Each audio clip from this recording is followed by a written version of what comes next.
Donc, petit rappel. Et on va laisser rentrer Dina avec nous.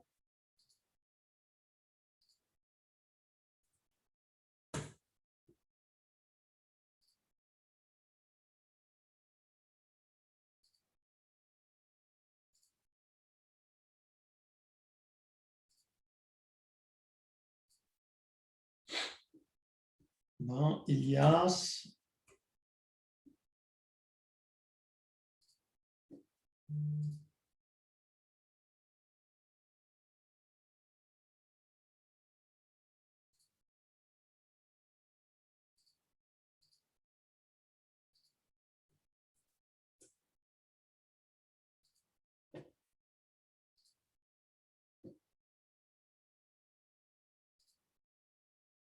Est-ce qu'il y en a qui ne voient pas le document aide-mémoire pour modéliser avec SQL Développeur?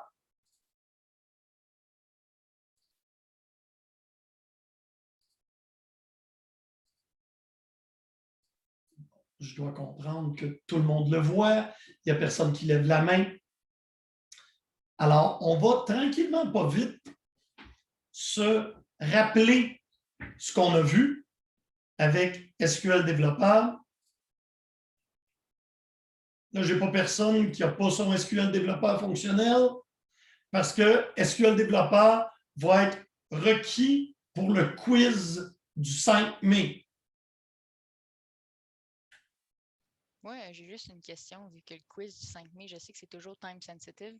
Mon gros problème, c'est que des fois, ma VM n'avait pas marché, des fois, elle marche. C'est arbitrage, j'ai pas encore trouvé c'est quoi pourquoi, mais je sais que quand je redémarre mon ordi, ce qui prend du temps, puis que je reboot, que j'ouvre tous les logiciels, là, ça se met à marcher. Fait que, Pas de est-ce que problème. le quiz pourrait avoir, je sais pas, un temps flexible, genre entre ce heure-là et cette heure-là, vous avez 1 heure pour le faire au lieu de. Ben, je vais te recommander de redémarrer ta machine genre vers 10h moins quart, ce qui devrait OK. faire qu'à 10h, tu es prête et pas prendre de chance, surtout quand il y a un quiz.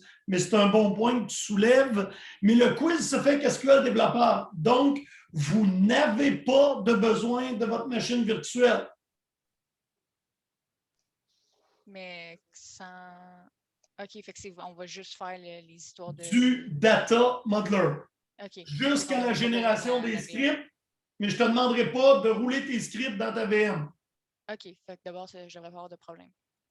Non, non. Et comme je te dis, un conseil de prof, à 10h moins quart, avant mon cours, repars ta machine. Ouais.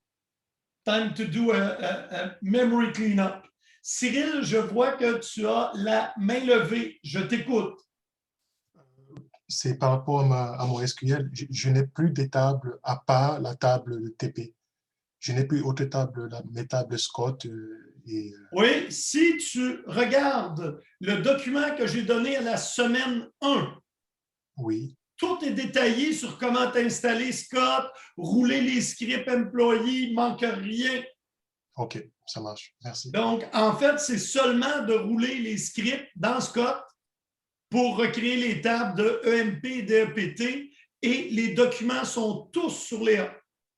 OK, ça marche. Merci. Et je vais répéter quand même la bonne nouvelle. Pour le quiz, vous n'avez pas besoin de votre machine virtuelle. On fait tout à l'aide de Data Modeler.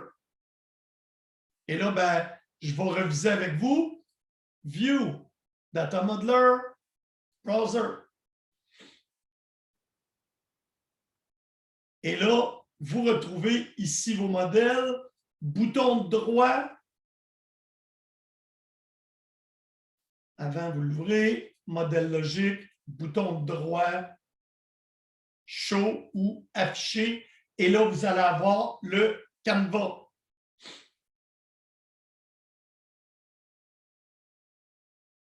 Alors là, je répète, est-ce qu'il y en a qui ont de la difficulté à démarrer leur SQL développeur et à afficher le canevas de dessin des modèles logiques?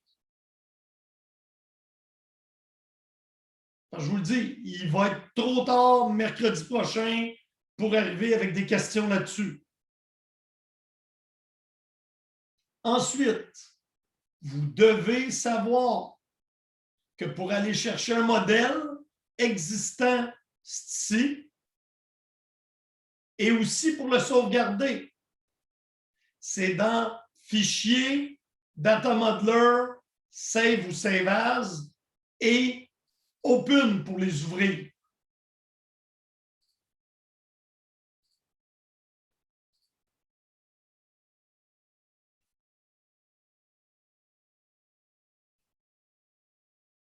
Et vous ouvrez le DMD, mais il doit y avoir un répertoire qui existe du même nom. Et là, ben, j'ai mon modèle étudiant qui est là. Et j'ai mon modèle logique qui est ici. Alors, est-ce qu'il y en a qui ne sont pas capables d'ouvrir le modèle qu'on a fait au dernier cours? Frédéric, je sais que tu avais des petits problèmes. Est-ce que c'est fonctionnel maintenant?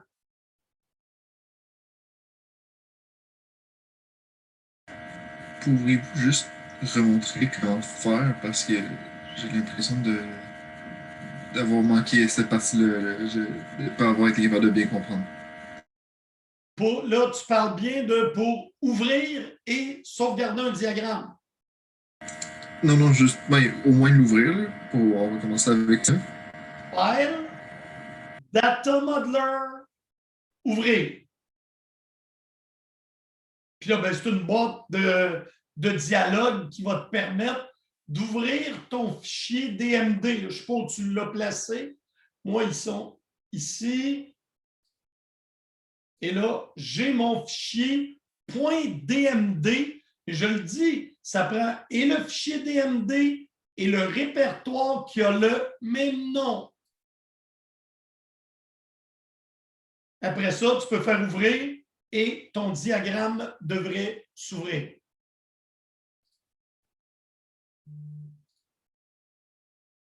Alors là, je répète ma question. Est-ce qu'il y en a d'entre vous qui ont de la difficulté à ouvrir ou à sauvegarder? Parce que vous devez comprendre que c'est ça qu'on va utiliser la semaine prochaine pour faire le quiz et que vous devez être capable de trouver et le répertoire et le DMD du même nom. Si on regarde ce que vous devez livrer la semaine prochaine, on va se mettre en ordre alphabétique de nom.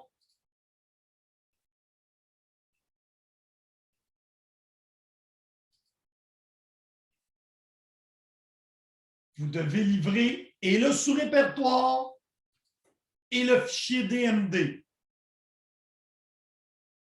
Ça, ensemble, ça constitue un modèle que je peux ouvrir.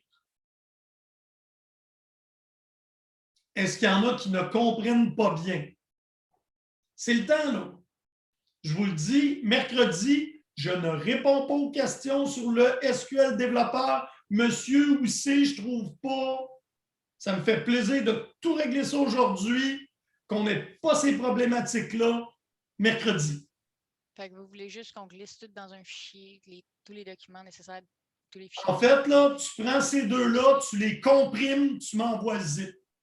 OK, fait que c'est ça. C'est que c'est juste comme d'habitude, quand tu comprimes de quoi, il faut que tu mettes tout dans le même dossier puis tu comprimes. Exactement ça. Et je vais vous faire une remise. Léa, le quiz prend 60 minutes.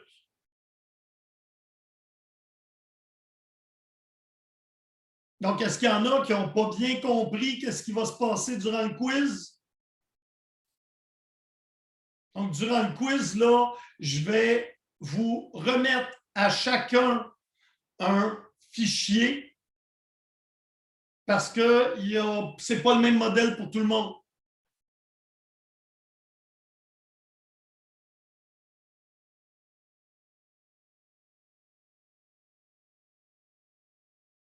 Tout est beau? Je vais vous indiquer là, où aller chercher le modèle qui est à vous. Bartek, tu as une question ou c'était juste un pouce me dire « Comprende ». Comprende. Parfait.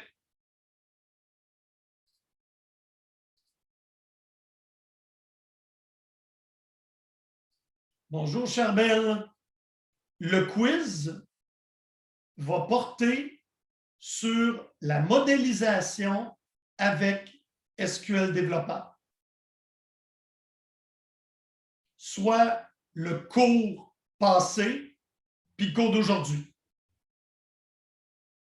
De dessiner le modèle logique, transformer en modèle relationnel, générer les scripts et vous devez remettre 2 fichiers puis un sous-répertoire. Ça va? All right. Alors, petite révision. Ce qu'on a commencé à faire la semaine dernière, c'est... Puis là, je vais pouvoir enlever ça ici. C'est de commencer à dessiner nos premiers modèles de données.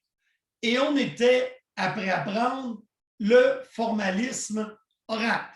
Ça veut dire une méthodologie et un ensemble de symboles. On a appris ce qu'était une entité qui est représentée dans le cadre d'Oracle par une boîte au coin rond.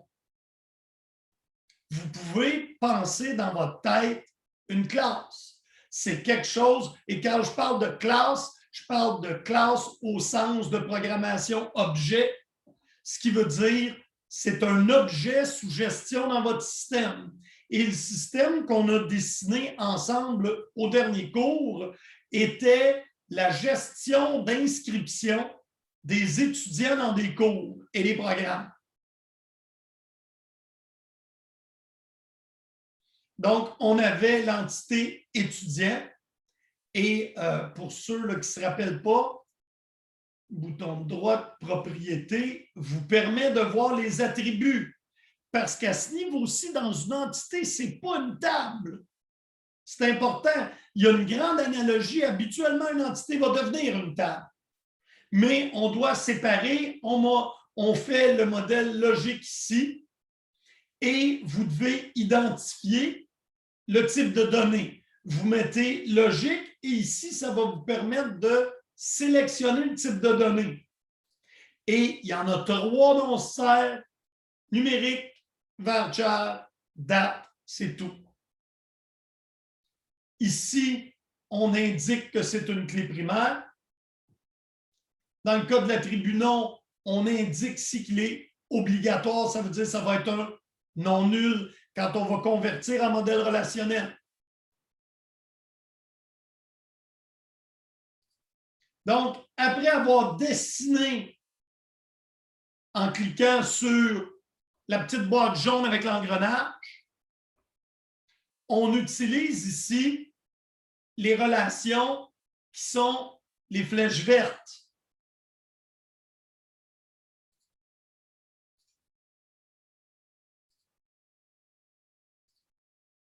Non, je vais cliquer sur une relation pour aller voir ses propriétés. Donc, ici, on a les propriétés. C'est rare qu'on a besoin d'aller ailleurs. On doit donner un nom à la relation qui est habituellement les 2 tables séparées par un souligné. Et c'est ici qu'on choisit la cardinalité plusieurs à plusieurs, un à plusieurs, un à un. Frédéric, vas-y avec ta question. Je ne sais pas exactement ce qui se passe avec mon SQL Developer, mais je n'ai pas exactement les mêmes icônes que vous, puis je ne sais pas comment retourner les chercher. Est-ce que tu parles ici dans la barre d'outils que tes icônes n'apparaissent pas, Frédéric? Ouais, ben, j'ai des icônes, mais c'est pas les mêmes. Est-ce que tu es dans le canevas de dessin des modèles logiques? Je crois quoi. Moi, je pense que non. Parce qu'il n'y a pas 2 sets d'icônes, il n'y en a rien qu'un. Alors, est-ce que tu as dessiné une boîte au coin arrondi bleu? Non. Il faudrait que tu te places sur ton modèle logique ici, dans le navigateur à gauche, et que tu fasses bouton droit, affichage. À partir de là, il va ouvrir un onglet ici à droite Et là, tu devrais voir les icônes dans cet onglet-là. Oui, c'est bon. Merci. Ça me fait plaisir. On revient à nos propriétés ici. Donc, c'est ici qu'on choisit un à plusieurs, plusieurs à plusieurs. Et on n'oublie pas de mettre les petits verbes. Je m'explique. Les verbes qui sont ici doivent être à l'infinitif et peuvent être lus. On va voir la clé de lecture, mais on part toujours de la première entité et on lit le verbe ici. Donc, un étudiant. La ligne de trait d'union qui va avec être inscrit, trait des petits T veut dire peut, parce qu'on a aussi un doigt, donc c'est l'optionnalité. Un étudiant peut être inscrit à, quand on a les petites pattes de coq, c'est un ou plusieurs cours. Et ça se lit dans les deux sens. Un cours, tirté, donc peut, verbe comprendre, un ou plusieurs étudiants. C'est ce qu'on appelle la clé de lecture. C'est en mots ce qu'on fait en dessin. Isaac, vas-y, je t'écoute. C'est juste pour les labels, ça veut dire que c'est des verbes qu'on va, pour avoir la bonne nomenclature, ça va être des verbes qu'on va devoir mettre dans le Des quiz. verbes à l'infinitif. OK, ouais. OK, ben Hormis merci. là, le être inscrit, mais tu comprends que le verbe être Oh, est à l'infinitif. ouais, ça doit être lisible, puis ça doit faire du sens comment on écrit, puis comment il y a les affaires. Oui. OK, Et parfait. Merci. ceux qui disent, monsieur, j'écris des verbes puis je ne les vois pas apparaître, bouton de droite sur le canevas, affichage, label. Et je vous dis tout ça, là, vous devez faire ça pour le quiz et vous aurez à faire ça pour le TP. Alors, vous ne pouvez pas me livrer un modèle, pas de petits verbes. Vous devez absolument choisir les bons attributs et les bonnes propriétés de vos attributs. Clé primaire, obligatoire. Ça va jusque-là? Si vous avez fait des erreurs, arrive ici, puis le modèle, il n'est pas bon. On peut le détruire en faisant ça. Télé, il va dire détruisez les objets. Vous dites oui. Je vais en profiter, par exemple, pour ajouter un champ étudiant. Je m'excuse, un attribut à étudiant. Par exemple, on va ajouter, pour les besoins ici, là, son âge. Logique, numérique,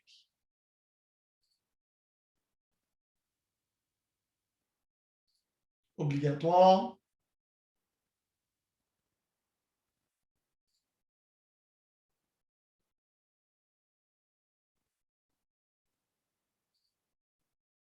À partir de là, on va régénérer le modèle relationnel. On l'a tout effacé. Bouton de droit, générer modèle relationnel ou engineer to relational model. Il dit ça, je fais générer. Et vous voyez, l'âge ici a été ajouté là, comme attribut.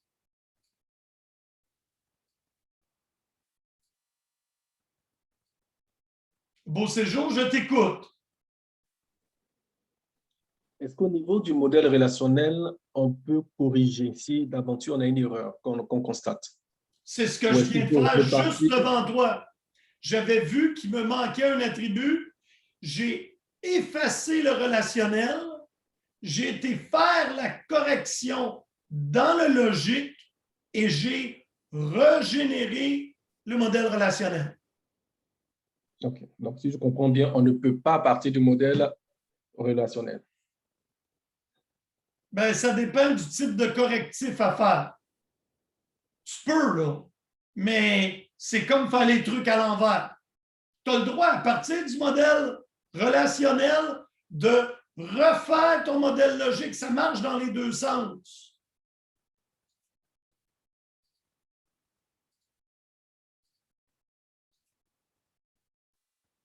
Tu vois-tu, tu peux recréer ton modèle logique si jamais tu perdais ton modèle logique. Mais lors de l'analyse, c'est logique à relationnel, relationnel à script. La plupart du temps, quand tu as des corrections à faire, c'est une erreur qui est arrivée au niveau du modèle logique, tu es mieux de le corriger dans le modèle logique en premier, effacer ton modèle relationnel et le régénérer. Est-ce que ça a répondu à ta question, au séjour? All right. Donc, c'est toujours 3 étapes. Comprendre le besoin et faire le modèle logique. Un coup que le modèle logique est fait et validé, ça comprend les clés de lecture dont on va parler. On génère le modèle relationnel. Et après ça, on génère les scripts avec le petit icône gris qui est ici, générer des DL. Moi, j'aime mieux pour 21C, mais j'ai la dernière version du 12C, vous. En fait, je vais canceller. Ici, là, assurez-vous d'avoir 12C version 2 et vous pouvez faire la génération. Et vous copiez-collez ce qui est ici. Ou même, vous pouvez faire un save. Moi, je vais l'envoyer. Directement là, je vais l'appeler. Ah, bon, tiens, étudiant.sql. Je vais écraser ce qui était là, puisque j'ai rajouté un attribut aux étudiants, qui est l'attribut âge, qui est ici. Donc, quand on fait des modifications dans le modèle logique, on recrée le modèle relationnel et on recrée les scripts DDL. Vos scripts doivent être enregistrés sous .SQL. Donc, quand vous me faites une remise d'un modèle et je vous ai demandé les scripts, je vais recevoir un répertoire, le même nom que le répertoire .dmd pour le modèle et le même nom que le modèle .SQL pour vos scripts de création de table. Ça va? Okay. On vient ici. Donc, lorsqu'on relie deux entités, hein, je vous ai dit, le vrai mot, c'est association, mais c'est parce qu'on a un problème de l'anglais au français. Et en plus, en français, ça s'est appelé longtemps une relation, mais c'est maintenant une association. Mais en anglais, ça s'appelle encore a relationship. Donc, je vous l'ai dit, je vais utiliser le mot relation puis association pour désigner une association. Et là, lorsqu'on fait une association, on doit dire si le lien entre les deux entités est à plusieurs ou à un. Donc, on comprend bien que programme ici, c'est un 1. Et de l'autre côté, il peut être lié à plusieurs étudiants. On met les pattes de coq le plus loin du programme pour désigner comment il se relie aux étudiants. Donc, un programme à plusieurs étudiants, le plusieurs se met plusieurs étudiants. Ce n'est pas plusieurs du côté programme. Et ça, c'est arbitraire. Il y a des formalistes qui font le contraire. Et dans le formalisme Oracle, ça va bien quand on lit, ce qu'on va voir tantôt.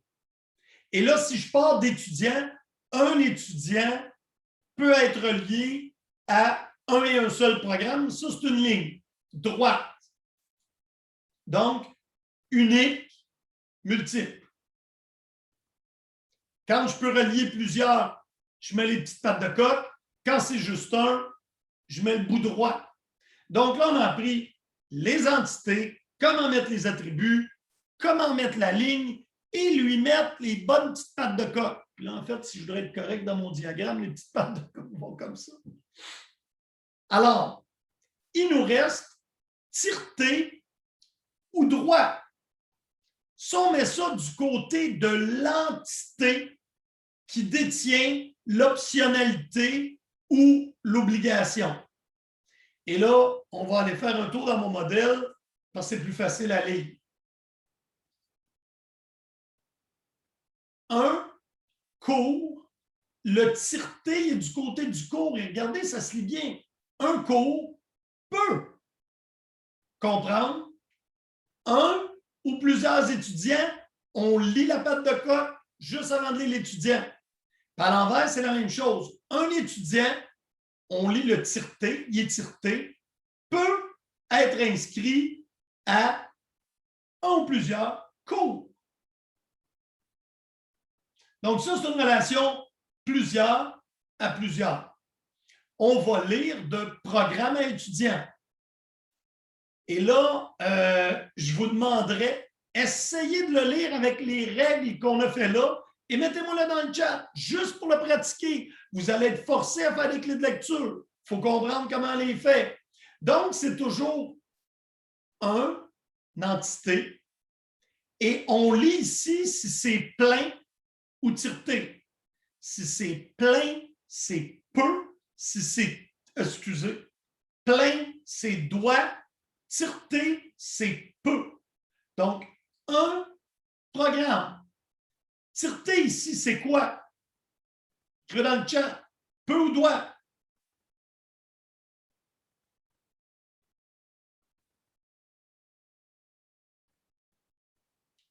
Effectivement, Cyril, un programme tireté, donc peut comprendre. Et ici, j'ai une patte de coq. Est-ce qu'on va dire doit comprendre un et un seul ou un ou plusieurs étudiants? Allez-y dans le chat. Ou vous pouvez me le dire verbalement. Vas-y, Olivier, je t'écoute. Un ou plusieurs. Et voilà, parce qu'il y a les petites pattes de coq.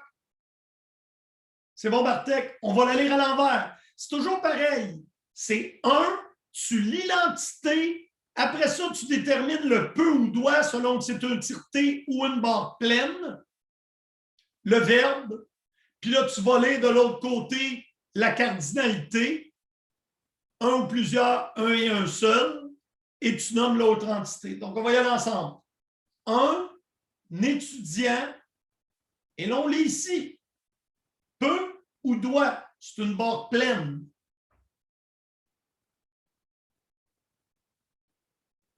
C'est bon, Bartek, c'est un doit, barre pleine. Doit être inscrit, et là, on a une barre droite à un et un seul programme ou à un ou plusieurs programmes.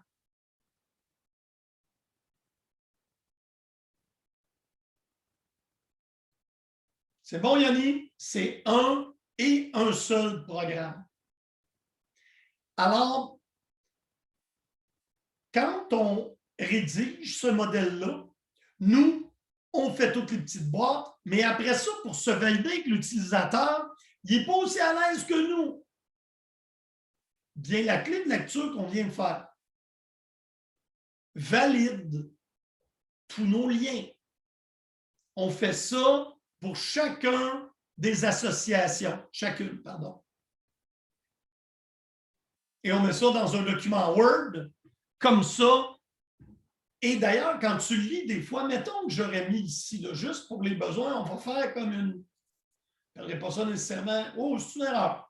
On va aller y mettre plusieurs de ce côté-là. Et même en disant la phrase, on se rend compte que ça ne fonctionne pas.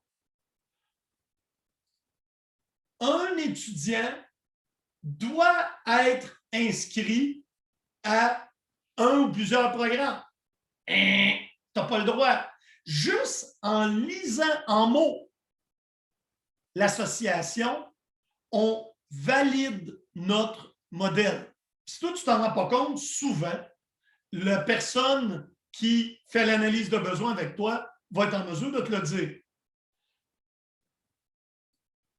Donc, on va réparer notre relation.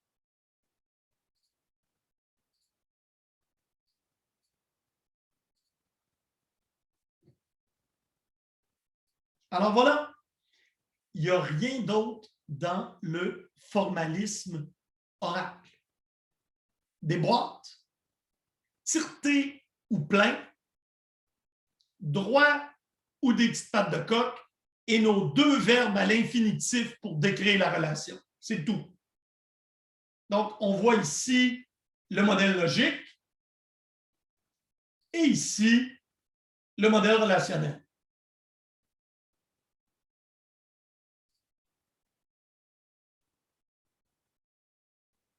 Alors, voici comment on élabore un modèle logique. On l'a fait. Donc, on prend, et je vous l'ai dit, des modèles conceptuels, à moins de faire de très gros systèmes, vous n'en ferez pas. Alors, tu as un ensemble de règles formelles qui guident la transformation. En fait, nous, on fait le design. Donc, une entité, une boîte, une ligne entre chaque, une association, et on met les attributs dans les entités et on dépeint la relation selon le lien. Donc, quand on dessine, ce que vous allez faire, c'est habituellement en entreprise, vous allez avoir une entrevue, la personne va vous expliquer ce qu'elle veut. Vous allez dessiner les entités, vous allez ajouter les relations et n'oubliez pas de les étiqueter. Hein, je vais vous mettre ça là.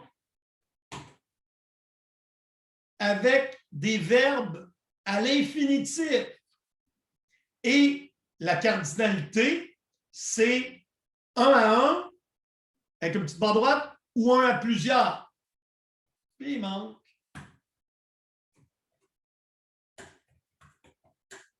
Optionnalité. Indiquer si le lien est obligatoire ou optionnel.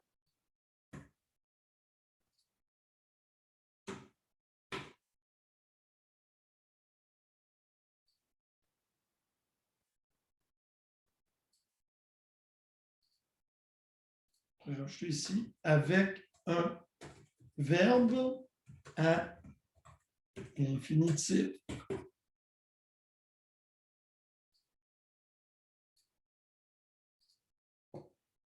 C'est tout ce qu'il y a à faire.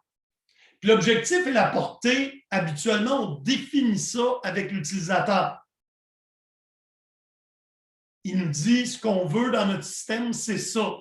Après ça, tu fais des entités, tu leur mets des associations. Vous voyez, il me reste des vieux mots.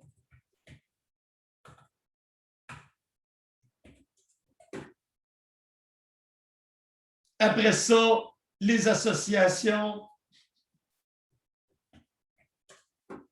sont de type 1 à 1 ou 1 à plusieurs. Et ensuite, indiquer si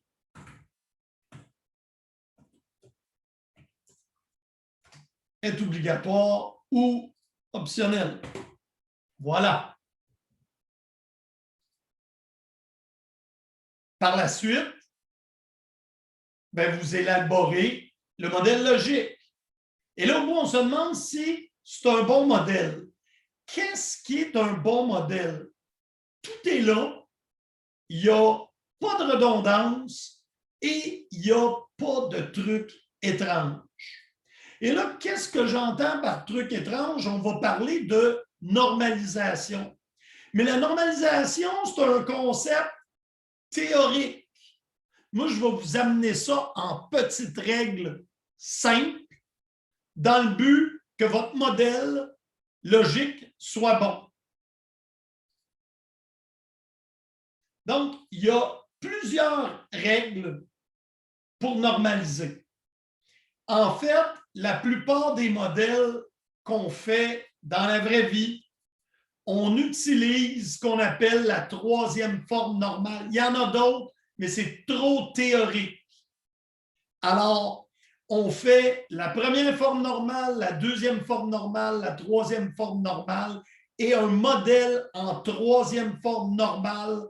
Si tu as fait ton travail comme il faut, il est considéré n'avoir aucune anomalie. Et ce sont des étapes itératives. Donc, les règles de la première forme normale, un coup qui sont toutes faites, tu peux faire la deuxième. Mais tu ne peux pas faire la deuxième sans avoir fait la première. Donc, la première forme normale, elle est simple, c'est que tu ne peux pas avoir des attributs qui ont plus qu'une valeur dedans. Alors, on regarde ici, j'ai un téléviseur et j'ai un attribut fournisseur dans lequel je peux mettre plusieurs fournisseurs. C'est pas bon. Donc, la règle à retenir, c'est que chaque attribut doit contenir une et une seule information.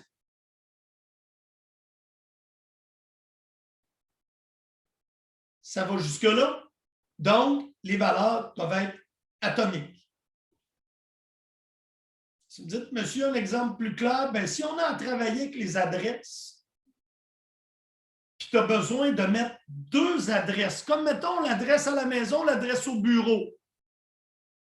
Je ne peux pas mettre les adresses dans le même champ. Puis là, on peut se poser la question, ah ben, je pourrais-tu poser, mettons, adresse 1, adresse 2, dans deux attributs différents? La réponse serait, ça répond à la première forme normale. Oui, mais pas à la deuxième. Donc, un attribut doit contenir un seul élément d'information, c'est la première forme normale.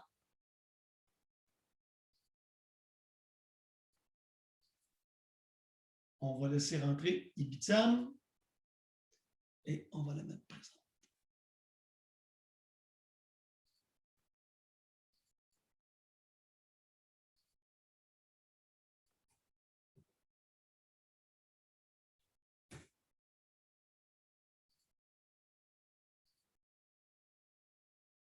Donc, on a appris ce que vous avez retenu de la première forme normale.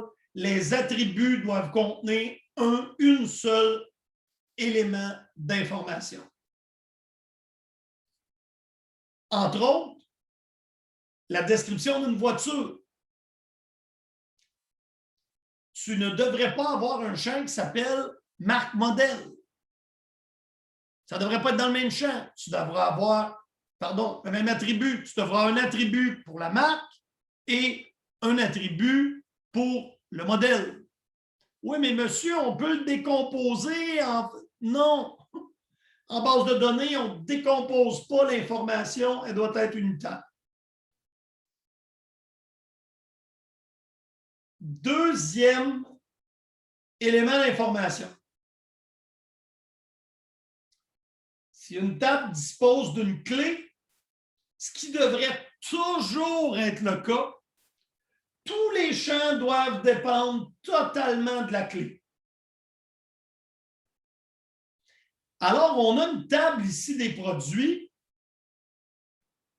Hein? Vous comprenez que la normalisation s'effectue sur des tables. Mais si on le fait à partir du modèle de données, ça va suivre. Donc, produit, j'ai téléviseur, fournisseur vidéo SA, adresse du fournisseur, 13 rue du Cherche-Midi. J'ai un autre produit, l'écran plat, vidéo SA et l'adresse du fournisseur. Et là, on se dit, ouais, mais l'adresse du fournisseur va se répéter partout dans la table des produits. Pas bon. Quand tu te mets à répéter d'ailleurs, est-ce que ici, l'adresse du fournisseur dépend de la clé? On va appeler la clé, mettons, le type de produit. Ben non. Ça ici, ça dépend du fournisseur. Donc, l'adresse du fournisseur n'est pas dépendante de la clé, est dépendante du fournisseur. Tu mets ça dans une autre table, puis tu fais un lien. Donc, jusqu'à date, ce n'est pas compliqué. Et finalement, la troisième forme normale, c'est tous les attributs qui ne sont pas de la clé dépendent seulement de la clé. Il n'y a pas de dépendance entre deux attributs.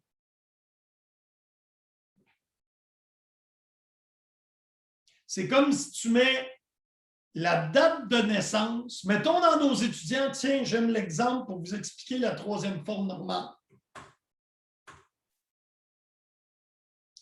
J'ai mis l'âge ici.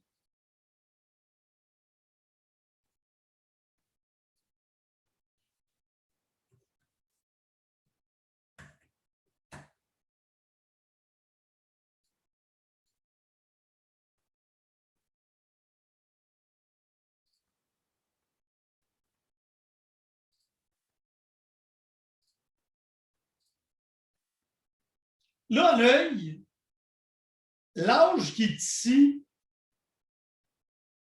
elle dépend de quoi?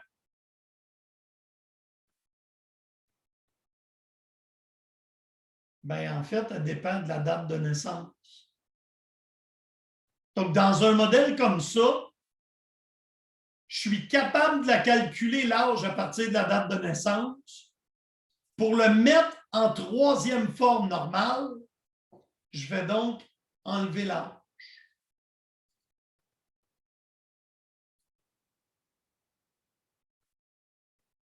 Et entre date de naissance et âge, il y avait ce qu'on appelle une dépendance transitive.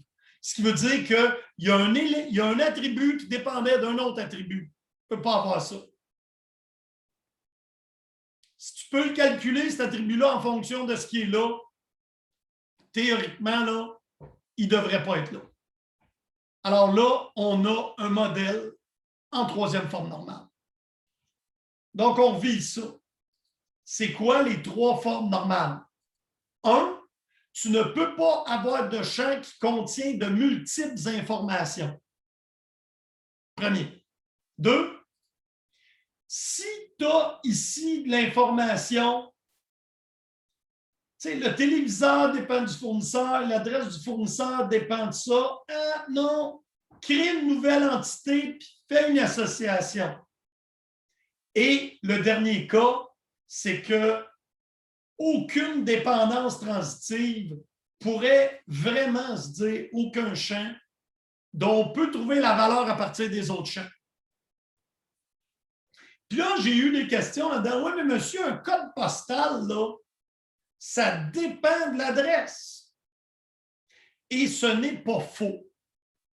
Donc, il y a des cas où on ne peut pas respecter pour de bonnes raisons les trois formes normales. Et on va mettre, mettons, le code postal, malgré que le code postal dépend de l'adresse et pas de l'étudiant.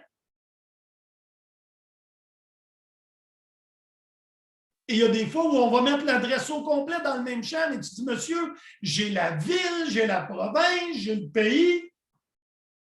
En première forme normale, ça l'exigerait de séparer tous les éléments d'information de l'adresse en champs individuels.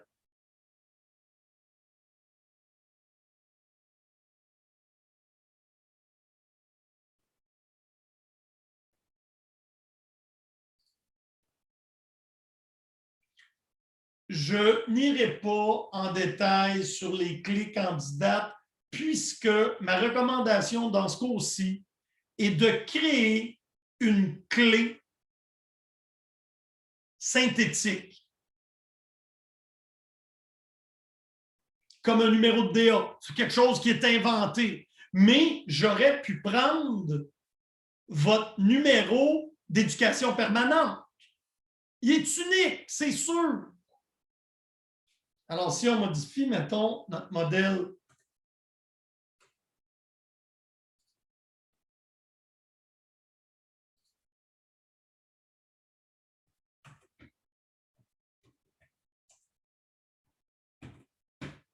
numéro d'éducation permanente, logique, c'est un varchar.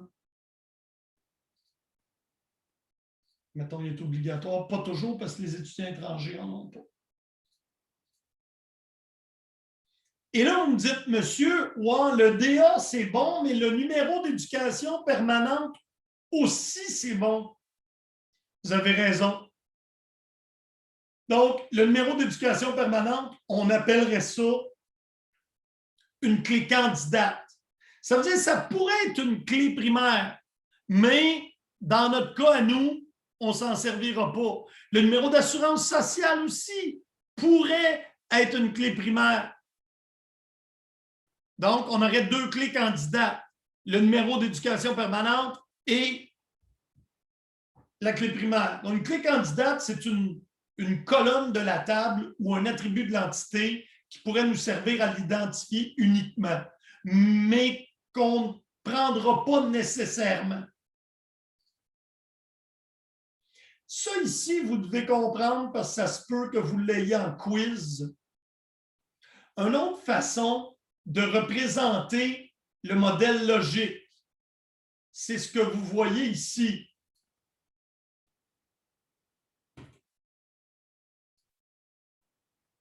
Je vais en profiter pour y arranger sa parenthèse.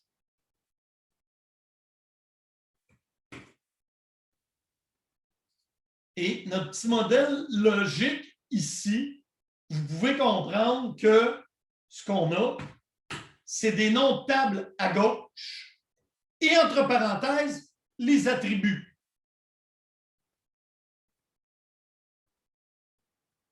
Ce qui est souligné bold, c'est la clé primaire.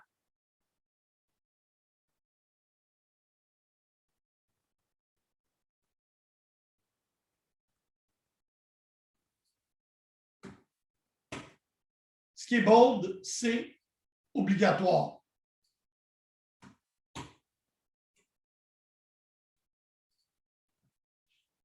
Donc, c'est une autre représentation des modèles logiques. Et vous allez me dire, monsieur, c'est pas cool ça? C'est difficile à voir mon lien? La réponse, c'est oui. Puis là, je vais ici qu'on a. Je vais enlever le N majuscule.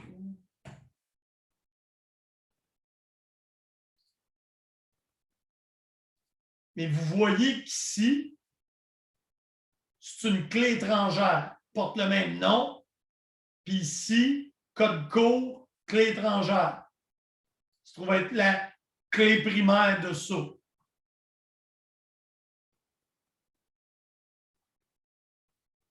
Donc, dans un TP ou un examen, je peux vous donner le modèle logique, soit avec la représentation graphique, soit de cette façon-là.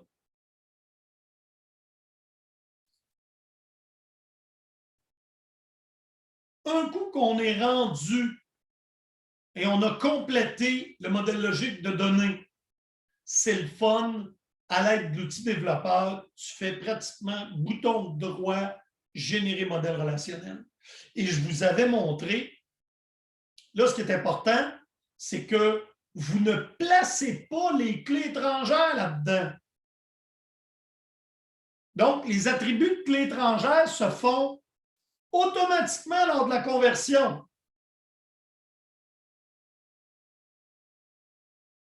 Voyez-vous, ici, la clé étrangère, c'est programme, ID programme.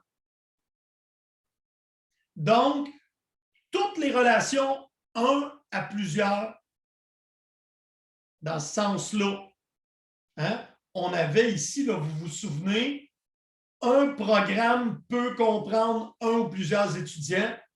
C'est toujours implanté en allant mettre le 1 dans le plusieurs. Hein, parce que l'étudiant, je vais y mettre sa clé étrangère, autrement dit, son numéro de programme dans son dossier.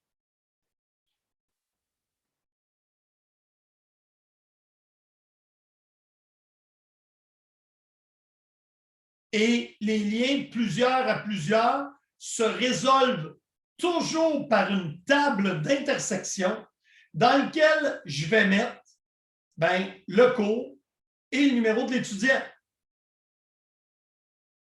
Donc, vous allez me dire, monsieur, dans ce cas-là, dans la table étudiant en cours, pour un étudiant, on va avoir plusieurs entrées. La réponse est oui.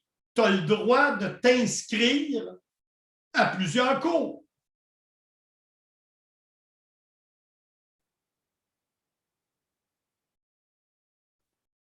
Mais pas dans la même session. Donc, on voit en regardant ça une faiblesse. On va aller la réparer. Cours entre les deux ici.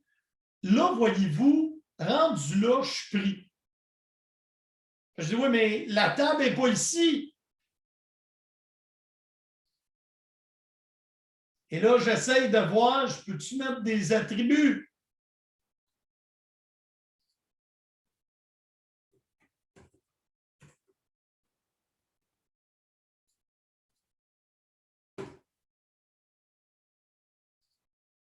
Et habituellement, nous, on a une lettre 4 digits, donc on va y mettre 5 de long et on pourrait le rendre obligatoire sur l'attribut.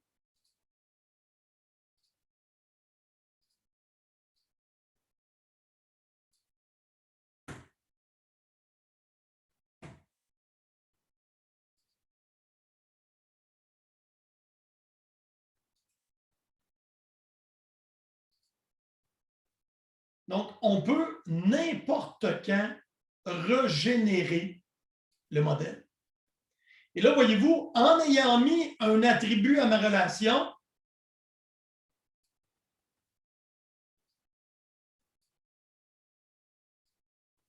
SQL Développeur est venu me porter ici un attribut dans ma table parce qu'une relation plusieurs à plusieurs, des petites pattes de coq comme ça, c'est toujours résolu à l'aide d'une table d'intersection.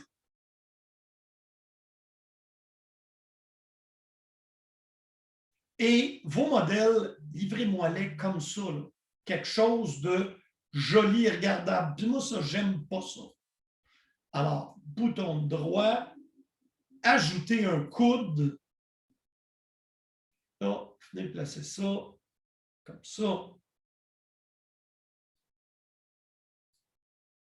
Ah, ça, c'est un modèle qui a du bon sens. Des lignes en 45 dans un modèle, habituellement, on n'a pas ça. Et assurez-vous qu'on peut voir l'information disponible.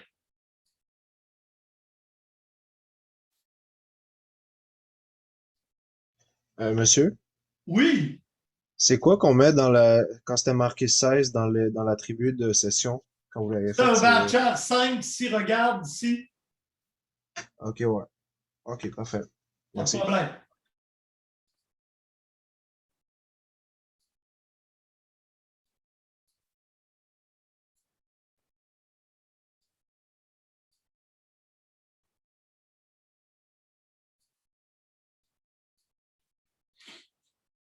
Alors voilà, là, on voit tous les éléments qu'il y a à voir dans le modèle.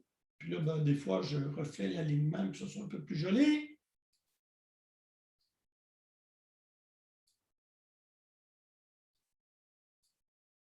Alors, on voit toutes les colonnes de la table, les clés étrangères, les clés primaires, tout est là.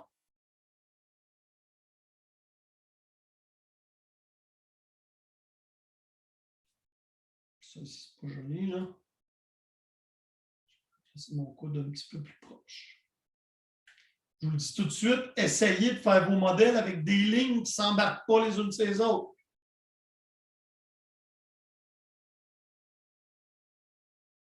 Et essayez d'utiliser un modèle compact. Tu sais, tu pourrais aussi mettre ça là. Ça ne serait pas mauvais, mais ce n'est pas compact. J'aime mieux un modèle compact. Je vois tout et c'est aligné, c'est beau, c'est joli. N'oubliez pas, pour sauver fichier, Data Modeler, save. Alors, il est 11 heures. désolé, on s'est tiré un petit peu plus. Je vous donne jusqu'à 11h10, puis on va finir vers midi moins quart. Est-ce que ça vous convient? Ouais. Ouais. Non. Parfait. Petite pause. De retour après la pause.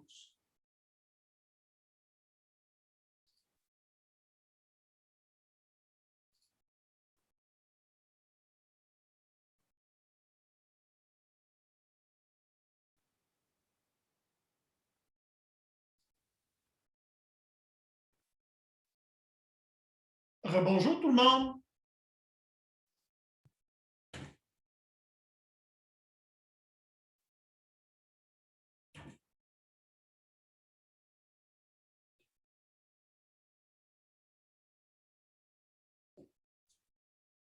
Donc, un modèle physique nous prépare à générer les scripts, la base de données. Et ce que ça donne, ben, vous le voyez, c'est le script. On en a fait ensemble.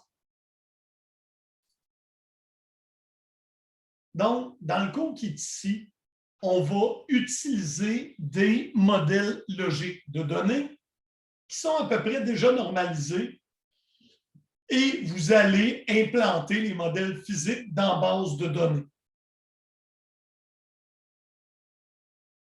Et là, vous savez qu'on a déjà fait ce bout-là ensemble. Alors, est-ce qu'il y en a? Là, on n'a pas implanté notre modèle dans ce cas. Hein, on est rendu là.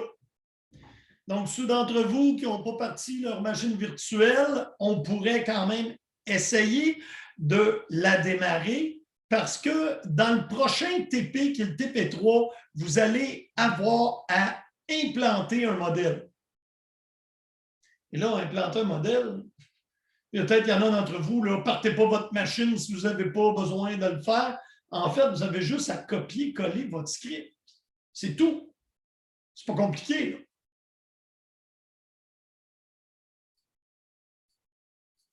Et vous avez même les instructions pour vous créer un nouvel utilisateur. Dans le TP2, il y avait une façon très rapide de se créer un utilisateur. Hein, c'était Create User, après ça, il donnait les droits, puis après ça, vous voulez le script. Bien, que le script, ce soit un script qui est donné par votre prof ou que ce soit un script que vous avez créé, c'est la même chose.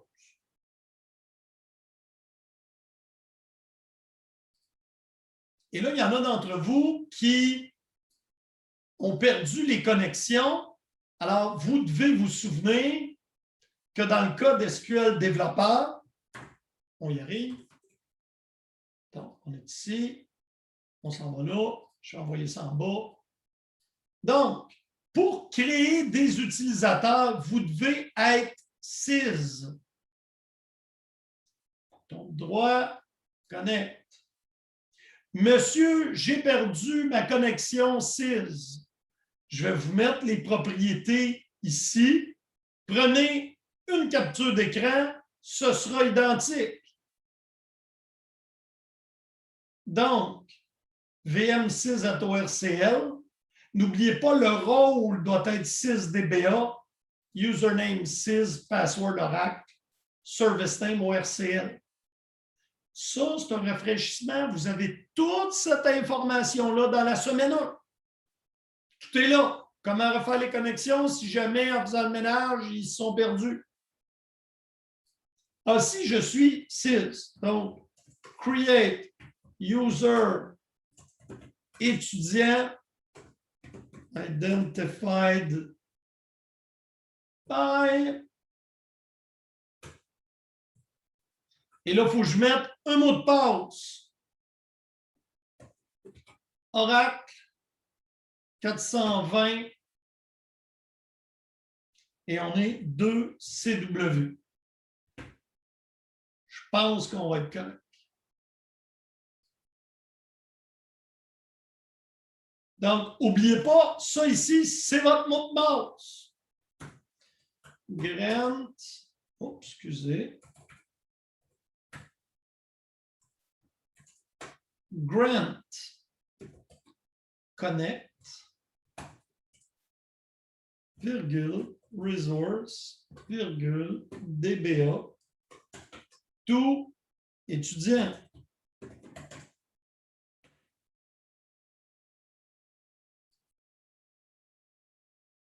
Donc, on a créé un utilisateur, on lui a donné les droits. Comment on fait pour l'utiliser? Bien là, on crée une nouvelle connexion, tout simplement.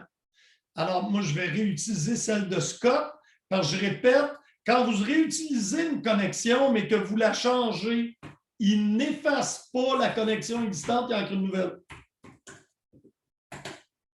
Étudiant, username, étudiant, mot de passe, Oracle 420, 2 CW en majuscule.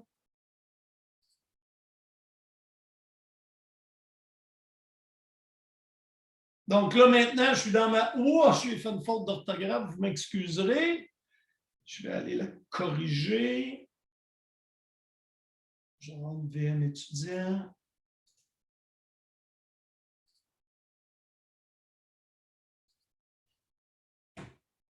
C'est pas tellement grave, c'était juste dans le nom en haut que j'avais fait l'erreur.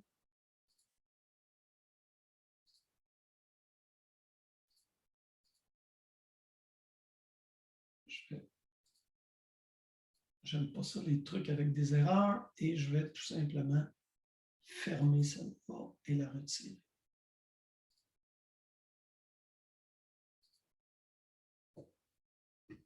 Donc, on est rendu dans notre connexion pour l'étudiant. On va aller chercher notre script. N'oubliez pas de le sauvegarder. Là, pour le moment, on peut, à partir d'ici, simplement le générer. Donc, ça, c'est bon. Generate.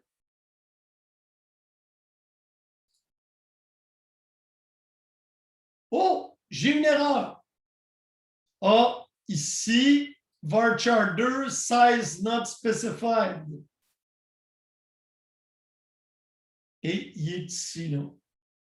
Numéro d'éducation permanente, je l'ai oublié. Donc, on va aller réparer notre erreur. Ça va vous arriver, ça. Je m'en viens ici.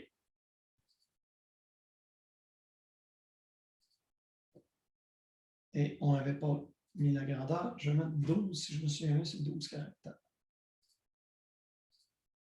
Je vous ai dit, vous effacez le modèle actuel.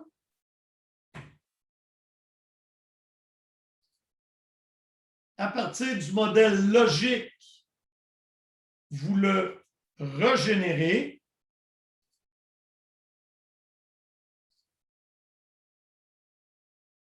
Vous dites, monsieur, j'ai tout perdu mon beau formatage. Oui, malheureusement, la réponse, c'est oui.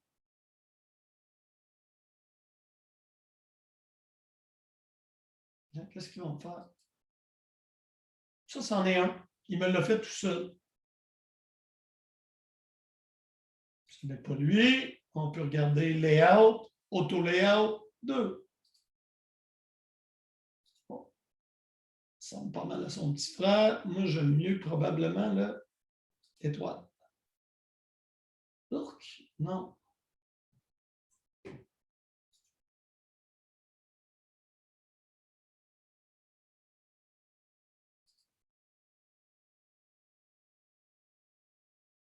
Mais qu'est-ce qui se passe là?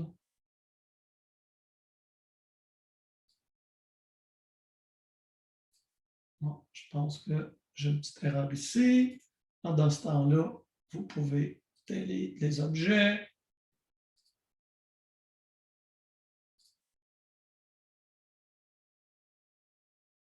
Et on régénère.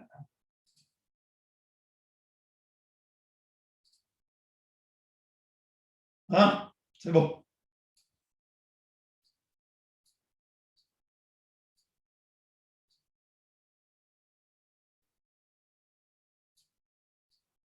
Et là, pour ceux qui ne se souviennent pas comment mettre des petits coudes, vous cliquez sur le lien et vous mettez ajoute un petit coude.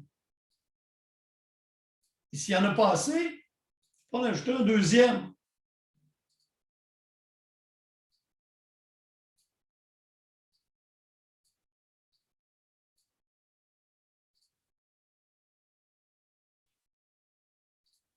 Et là, j'aime ça quand on est capable de voir comme il faut les informations. Je pense que tout le monde comprend ça. Ce n'était pas le but de l'exercice, mais on va profiter pour le nettoyer. Et on va régénérer notre modèle pour s'assurer, je vais régénérer nos scripts, par exemple, pardon, pour s'assurer que tout va bien. Et là, je n'ai plus d'erreur. On n'a pas besoin de tout ça à la fin. Ça en vient ici. Copie ou CTRL-C. Et on revient à notre SQL développeur et on... Monsieur, Oui! est-ce que vous pourriez refaire pour le créer étudiant? Ça, moi, ça ne m'avait pas marché. Je sais pas si je me souviens plus si j'ai mis la bonne affaire. Recréer étudiant, là, ça, c'est pas clair. Est-ce que tu Non, désires la régénérer le commande modèle pour... relationnel? Non, juste la commande pour créer le compte étudiant que je pense que vous aviez mis, là. Ah, oui, il n'y a pas de problème, avec plaisir. Juste la commande, je pense. Il Ok, faut ouais. que tu sois absolument CIS. Ok, ouais, parfait. Je vais checker ça, merci. Bouge pas, je vais même te le mettre sur le chat, s'il y en a qui n'ont pas eu le temps de le faire, et on va s'assurer que tout le monde passe là. J'ai mis 2 commandes dans le chat.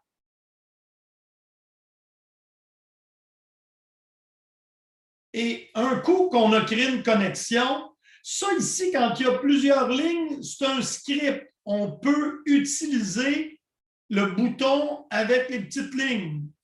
Hop! Et voilà, ça vous a dit, tout est créé, tout est beau. Et si on regarde ici dans l'étudiant, sous les tables,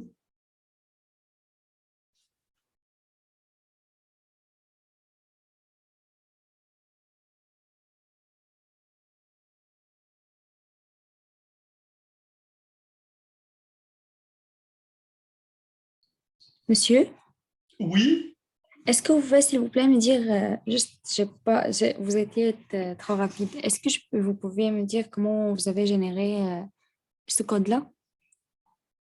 oui. En fait, on a couvert ça aussi au dernier cours. Et la bonne nouvelle, dans le PDF qui est le pas à pas, c'est aussi spécifié. Fait que je veux juste dire, la bonne nouvelle, c'est que tu vas les avoir, mais ça me fait plaisir de te le montrer.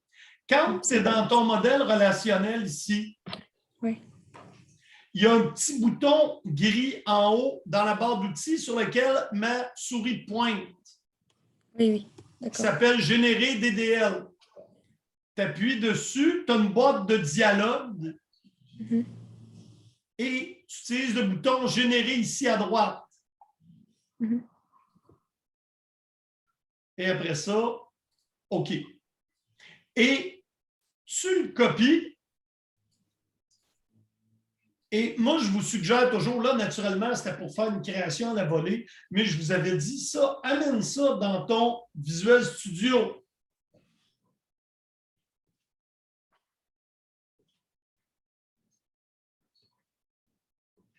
Moi, je remarque qu'il n'y a pas de facile. Dans le fond, quand je supprime des connexions, des trucs comme ça dans le modèle logique, ça ne se supprime pas quand j'essaie de générer le modèle relationnel. Est-ce qu'il y a une raison pour ça? Est-ce qu'il y a quelque chose que je peux Oui, faire? il faut toujours que tu détruises ton modèle relationnel avant de le régénérer. OK.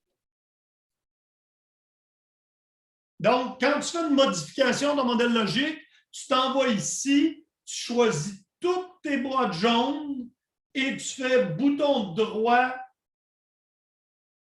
delete object.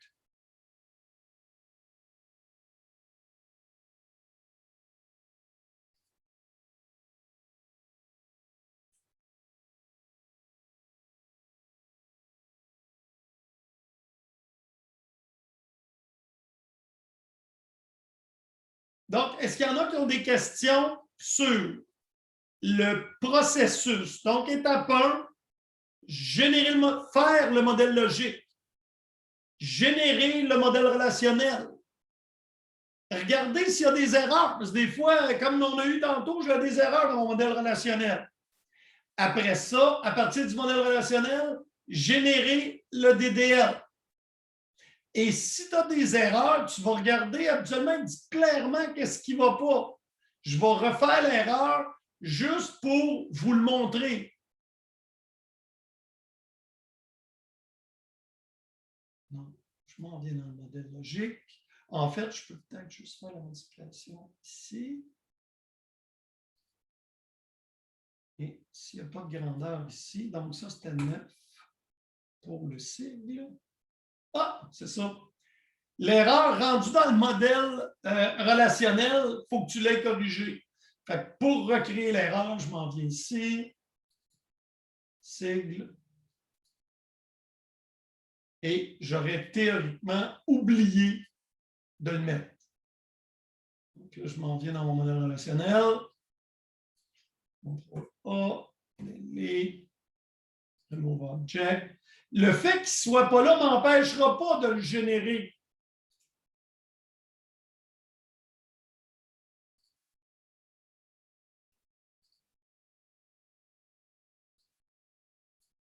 Donc, tout a l'air normal.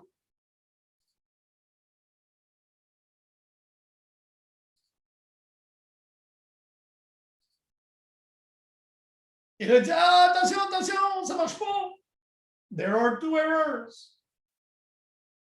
Et là, il te le dit, create table sig varchar 2, size not specified. Ça veut dire la grandeur n'est pas là. Et si tu descends ici, dans ce qui fait le joint entre les deux, j'ai le même problème. Donc, là, je ne garderai pas mon script. Je vais encore détruire les objets. Je vais revenir dans mon modèle logique. Je vais lui mettre la dimension. Et je vais régénérer, mon modèle relationnel.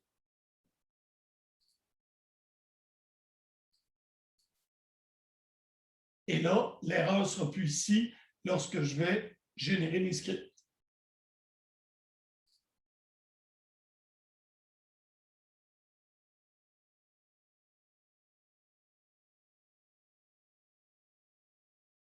Donc, réponse aux questions, est-ce qu'il y en a?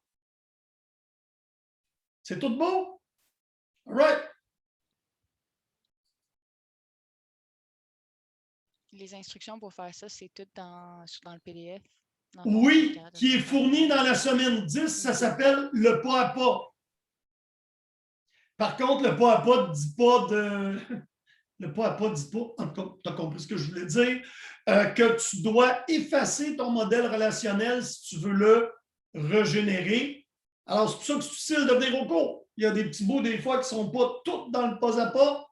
Alors, simplement comprendre si tu as fait une erreur dans tes scripts, tu effaces ton modèle relationnel, corrige ton logique et refais la séquence.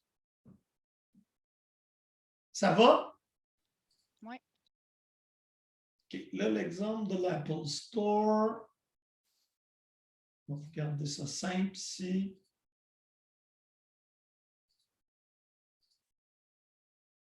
Supermarché. Donc, on pourrait commencer à l'aide de l'Apple Store. Donc, ça, habituellement, c'est quelque chose qu'on vous donne. Donc, on veut stocker nos albums.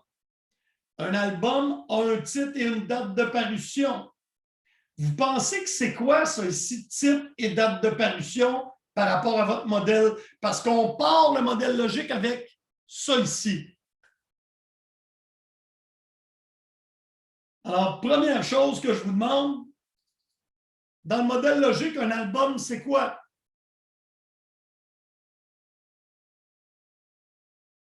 C'est une classe ou je ne sais pas. Ce n'est pas les termes classe qu'on a appris. C'est un modèle. Allez, allez. on fait le modèle, je vais vous aider, c'est EA. Mais il faut que vous me donniez les termes. Un modèle EA, c'est un modèle quoi? Allez, reculez dans votre PDF, je ne donne pas réponse.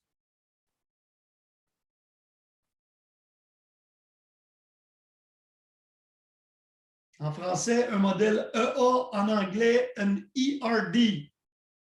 Qu'est-ce que ça veut dire?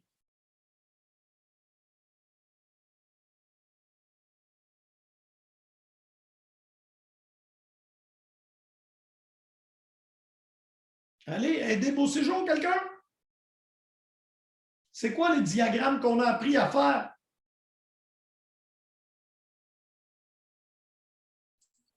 Diagramme logique. Oui, mais tous ces diagrammes-là, c'est pour apprendre à faire un diagramme. Il y a logique, il y a relationnel, il manque le titre de diagramme. Entité association. Merci beaucoup. Donc, tu as le droit de recommencer, Beau Séjour. Un album est donc un...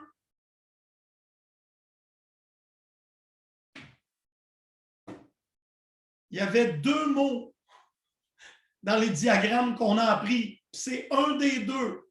Qu'est-ce que c'est? Aidez! Let's go, guys! On a appris à faire des diagrammes. Entité, association. C'est une entité. Un album, c'est quoi? Une entité. Ouais, I'm right!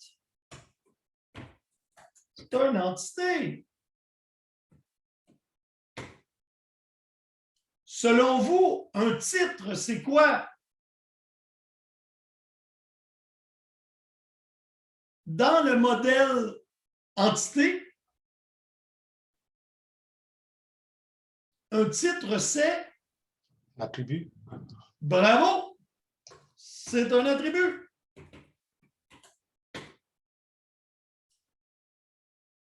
La date de parution, c'est... C'est aussi un attribut. Chaque album a plusieurs chansons. Chanson, c'est quoi?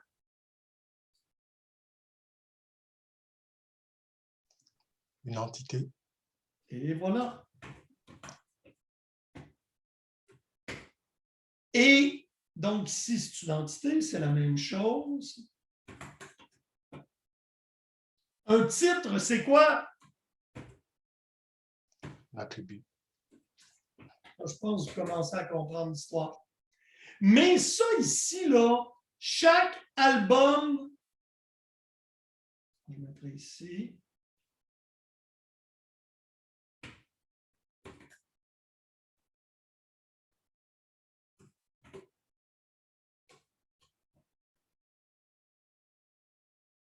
La description qui est ici,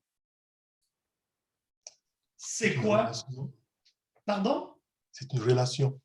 Et voilà, c'est effectivement une relation ou théoriquement, en tout cas, une association. Donc, le travail, quand tu lis la consigne pour faire un modèle, c'est ça que tu fais. Tu cherches tes entités, tu cherches tes attributs et tu cherches leur relation, comme tu as dit, puis c'est un bon mot, c'est comment les associations sont faites.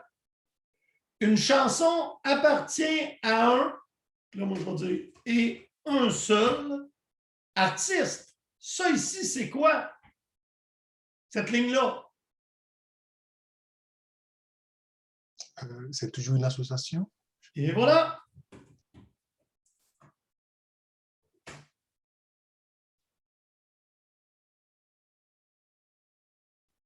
Une chanson pourrait se retrouver dans plusieurs albums. C'est quoi ça? Une association. Et voilà.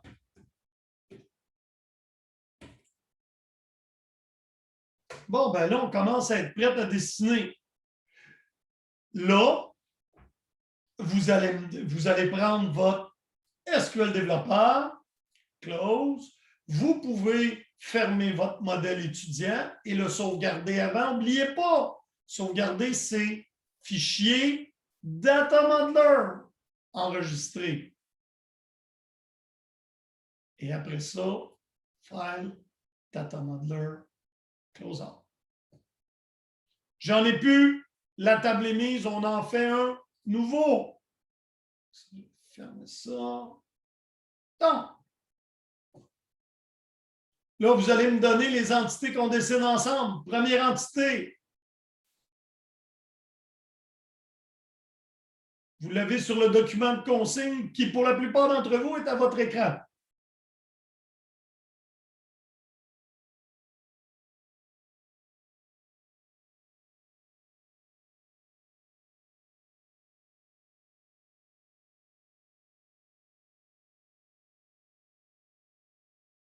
On peut commencer par l'album.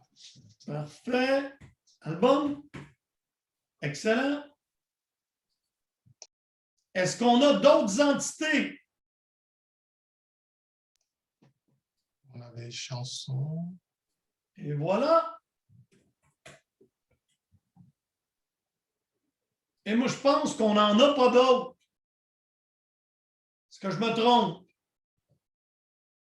Avant de faire les associations, il faut faire les attributs.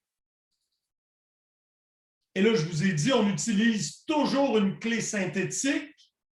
Donc, on va y créer un ID album. On va mettre ça numérique, tout simplement.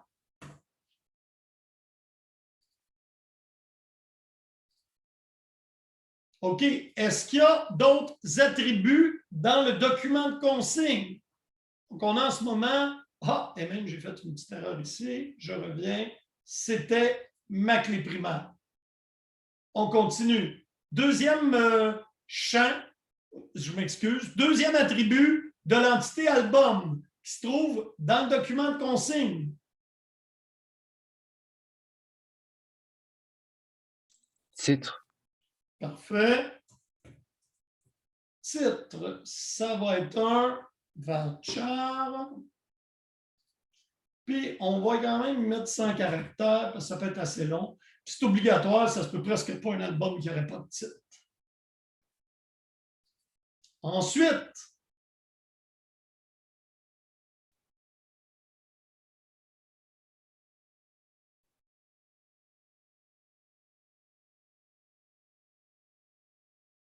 est-ce que l'album, ça a seulement un titre? Une date de parution.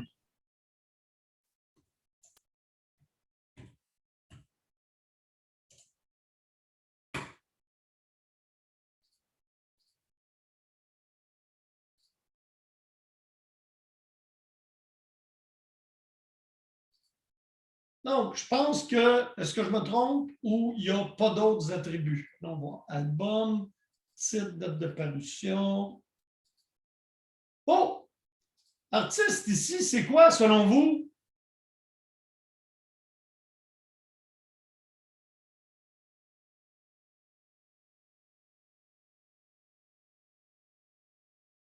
Ça ne serait pas une clé étrangère?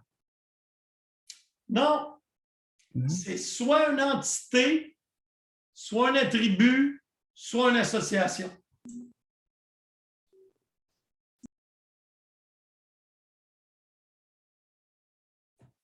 C'est un attribut, je pense que c'est un attribut. C'est une entité. Ça existe, un artiste. Il va avoir un nom, il va avoir un ID. On va le relier. Fait qu'Olivier, ton approche intuitive fonctionnait. Tu comprends que ce que tu ne veux pas, c'est le mettre comme un attribut. Mais là, tout le monde va être capable d'écrire Simon de la Rochelière. Puis là, du monde mettra un L, deux LE. Alors, c'est pour ça que c'est toujours mieux d'avoir une entité pour représenter un objet à gérer. Donc, on va les mettre. Ce serait plus clair que ça sur un TP. Un artiste. Parce qu'on aurait aussi on aurait pu mettre l'artiste dans album. Oui, mais tu comprends-tu, si c'est un attribut, et c'est ça l'exemple que je donnais, ça veut dire que les gens vont saisir le nom de l'artiste. Tu es d'accord avec moi, Beau Séjour?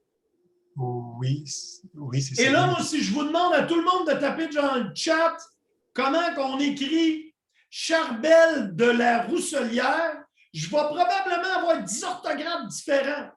Quand je vais vouloir faire des rapports, comment je vais être capable d'avoir un rapport de toutes les chansons qu'a faites Charbel de la Rousselière?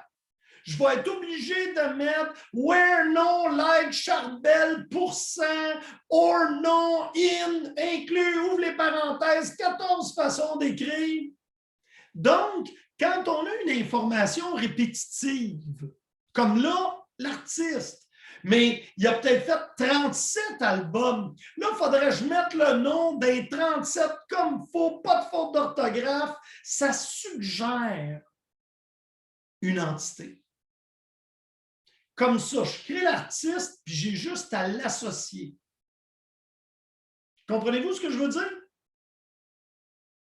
Tu sais, à l'œil, là, un artiste, là, je le sais que c'est une entité. C'est-tu l'attribut d'un album? Non, c'est quelqu'un qui existe. Peut-être que je voudrais mettre son âge, peut-être que je voudrais mettre où il habite, peut-être que je voudrais mettre sa langue. Je le vois tout de suite, là. Il y a plein de trucs, là. Donc, la plupart du temps, quand vous voyez quelque chose qui s'apparente à une classe, parce que vous savez, c'est quoi des classes? Dans votre tête, ça devrait dire entité. Alors, si on arrive avec quel attribut? La première attribut qu'on définit, c'est quoi? Tout le temps.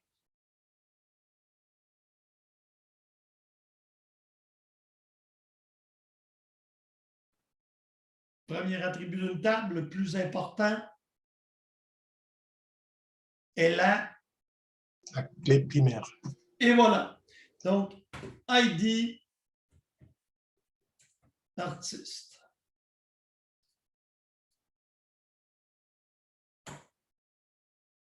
Numérique. Ensuite, n'oubliez pas de dire qu'il est clé primaire. Un autre attribut important d'un artiste, probablement le deuxième plus important à part sa clé primaire. Et voilà. Et là, on va prendre nom, prénom ensemble. Là. Je fais la version courte.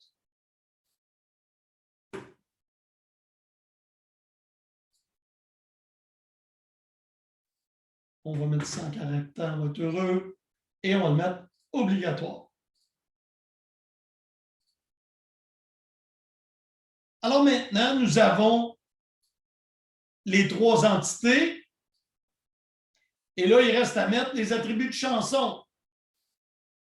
Quel est le premier attribut que je dois avoir?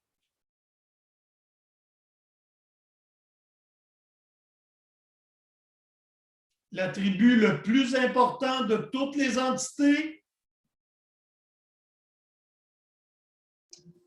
La clé primaire. Et voilà. Donc, vous comprenez un peu l'automatisme. Il y a des affaires qu'on n'a pas besoin. Donc, c'est un numérique.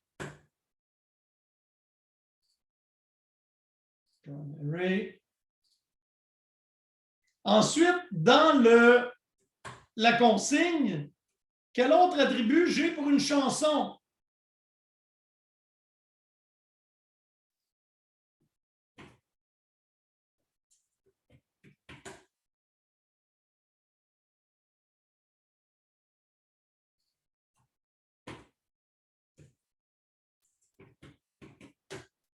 Titre. Donc, titre, durée, position. Donc, titre.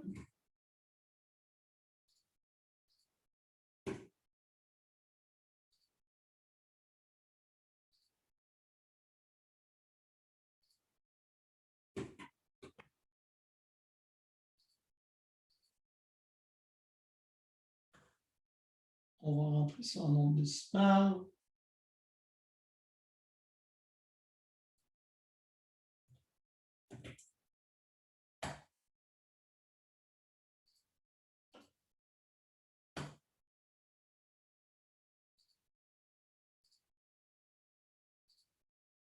Donc, titre, durée, position.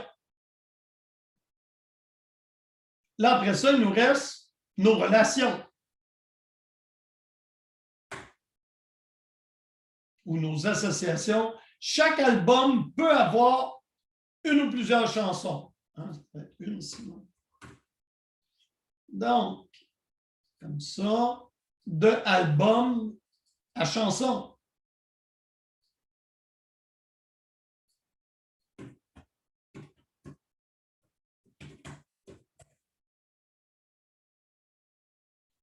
Un album peut avoir une ou plusieurs chansons. Une chanson doit être inclue dans un album, donc c'est bon.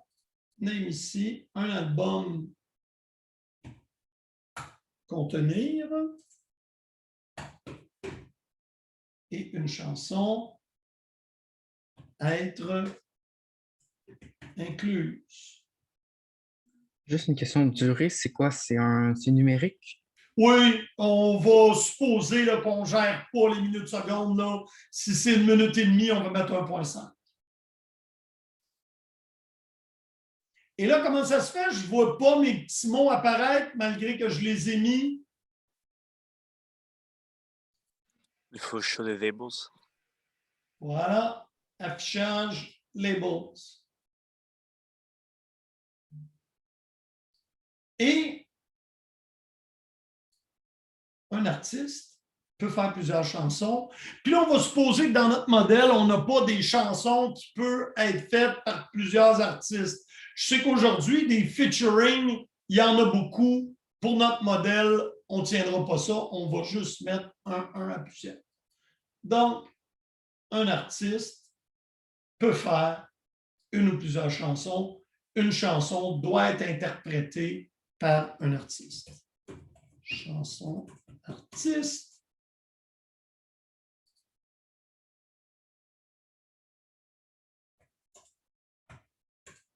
Interprété.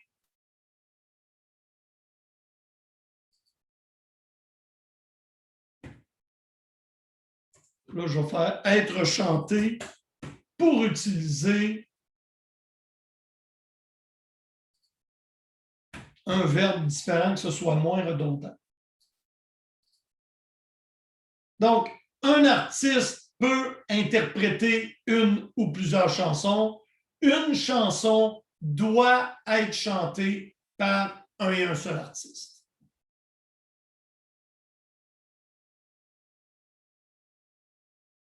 Alors, le modèle est complété. Il nous reste à produire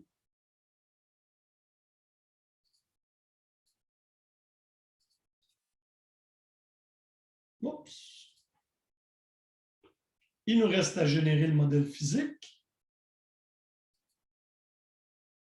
relationnel, pardon, et à partir du modèle relationnel, générer les squelettes.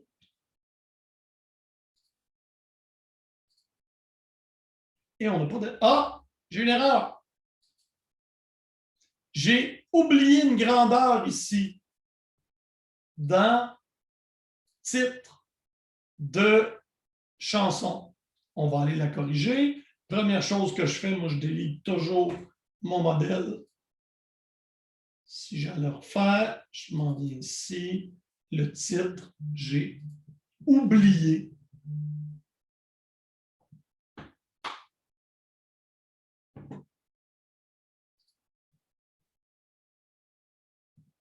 Donc, varchar, boum. Oh, je m'excuse, pas ça du tout. Titre. On va y mettre 100 caractères. Il y en a qui sont grands. Et là, on peut régénérer notre modèle relationnel.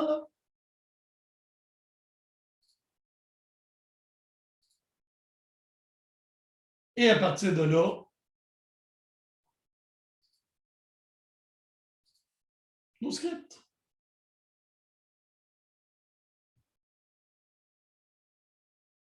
Et bien voilà, c'est la fin du cours.